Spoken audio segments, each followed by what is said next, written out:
Well, it really feels like in this episode that everyone here has an alternative, devious motive. I know everyone has their reasons to climb the tower, but other than that, I feel like someone is up to something behind the scenes, whether it's the lady with the red hair with the eye patch, Kun, the administrator, Yoga, one of the apparently one of Jihad's rankers themselves. It feels like there's so much is going on in the background in this little test that our regulars are taking. It's just like, can y'all people just 1 second not be so corrupted? Is all I'm asking for. So everything else here just feels so feel all dirty. Or just by watching this episode, especially with what's going down. So how dies. At the same time, Rachel is paralyzed from the waist down. She'll never be able to walk again, and that sucks.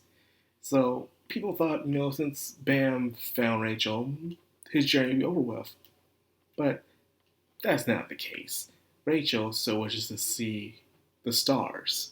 So of course Rachel wants to do it. Bam, our boy, will do it for her.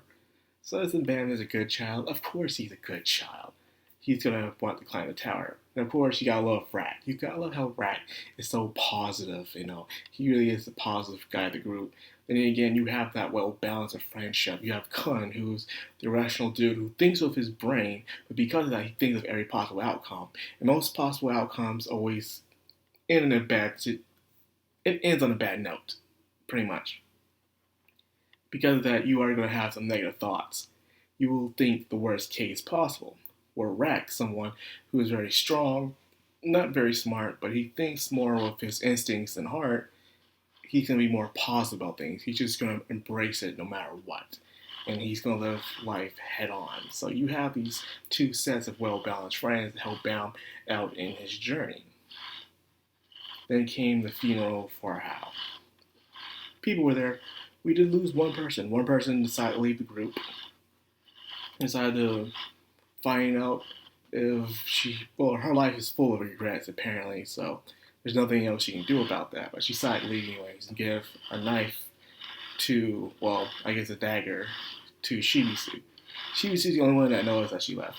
It's like, you got to admire Shibisu. Despite his lack of experience in combat, he's a very wise and smart kind of guy. He's probably not on smart level as Kun is, but when it comes to being wise, I bet that's the kind of intelligence he has, and also through experience. So this is why Shibisu is my personal favorite character. Rack is also one of them because his positivity and the comic relief he can lead to the table, and Rack is, speaking of Rack, he is bite-sized. Rack is small because he he mocked the administrator, and of course the administrator shrunk. Now everyone's like, "Oh, where's your daddy?" Just goes cracking jokes on him. That was hilarious. Now, with the results, it seemed like everyone you want to pass. Everyone except for Rachel for what happened to her. So it seemed like Rachel just can't catch a break. And of course, we still know that one mysterious character that disappeared from last episode. And apparently, when Endorsey found him, he was already with Rachel. Like I'm saying, what was that creature? What was that thing? For it to already be there with Rachel, it seems to be very powerful. And Rack even call it Silent Turtle. And then it just disappears when Rachel gets stabbed. That thing has some sort of connection to Rachel. But I understand Rachel died, the thing died, but instead she just got stabbed and paralyzed from the waist down, and the thing disappeared anyways. A lot of mystery. And unfortunately, you won't see this character until way beyond into the series. And I mean kind of in the beginning adventure of season 3. That's right. But I won't spoil that much for you. So you guys think out the rest for your own or read the books.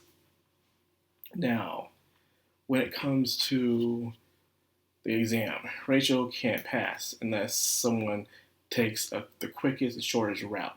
But only a regular can take this route, and that regular is Bam. Bam finally showed himself as an irregular. Ugh. as an irregular.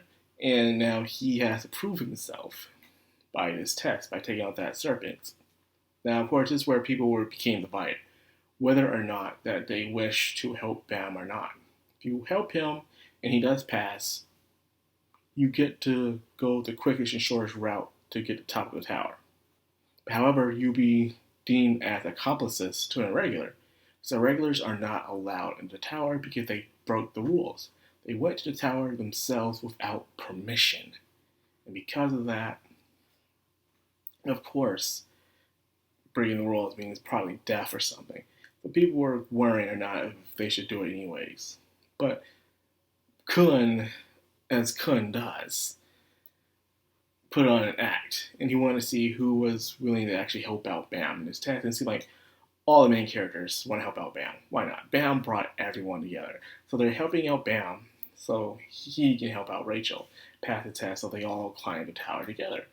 And Rachel herself, I guess, finally feeling guilty of abandoning Bam. I guess she didn't want Bam to be up in this very cruel world that the tower is, and wanted him to stay the innocent, ignorant boy deep down inside the caves.